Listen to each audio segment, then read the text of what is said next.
Dans la matinée du lundi 28 août 2023, les deux chefs d'État, Félix Antoine Tshisekedi Tshilombo de la RDC et Évariste Ndayishimiye du Burundi, ont eu un entretien en tête-à-tête au Palais de la Nation. L'objectif de la visite du président burundais était de renforcer davantage les liens d'amitié, de fraternité et de coopération dans les domaines variés d'intérêts communs tels que ceux de la défense, de la sécurité et du commerce. Lors de cette visite, la question de la coopération bilatérale pour le développement a retenu l'attention des deux leaders, notamment les projets intégrateurs comme le pont reliant la province de Cibitoke au Burundi et celle du Sud Kivu en RDC, la sécurisation de l'entreprise de construction de ces ponts ainsi que le chemin de fer reliant la Tanzanie, le Burundi et la RDC, sans oublier la route Bujumbura-Uvira-Bukavu. Le Burundi et le Congo, nous partageons l'histoire de la colonisation, nous partageons l'histoire de nos peuples respectifs.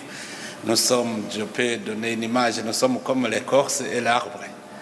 Donc, ce qui touche l'un touche l'autre, ce qui fait que nous avons des sentiments au peuple congolais quand ils sont dans les difficultés. Les entretiens entre les deux chefs d'État ont également porté sur l'évolution de la situation sécuritaire à l'est de la RDC à travers les processus de Nairobi et de Luanda. À ce sujet, les deux chefs d'État ont demandé à toutes les parties concernées de respecter et d'appliquer la feuille de route conjointe du processus de Nairobi présidé par son Excellence Évariste Ndayishimiye et de Luanda piloté par son Excellence João Manuel Lourenço, signé le 23 novembre 2022 lors du mini-sommet de Luanda que enrichi et adopté par le sommet des chefs d'État et de gouvernement de l'Union africaine du 19 février 2023.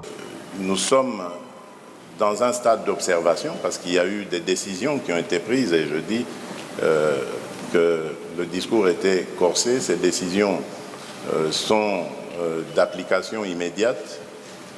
Il s'agit donc d'engager le M23 à respecter les termes de ces processus et feuilles de route.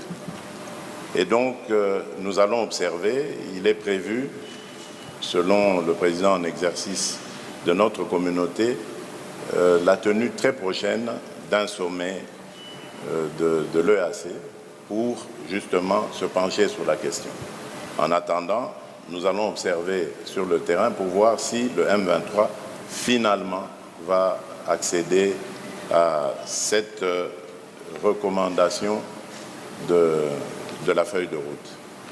Dans le cas contraire, nous en tirerons les conséquences lors du prochain sommet et du prochain sommet de l'EAC et donc nous vous dirons ce qui aura été décidé. Évidemment, notre exigence reste la même.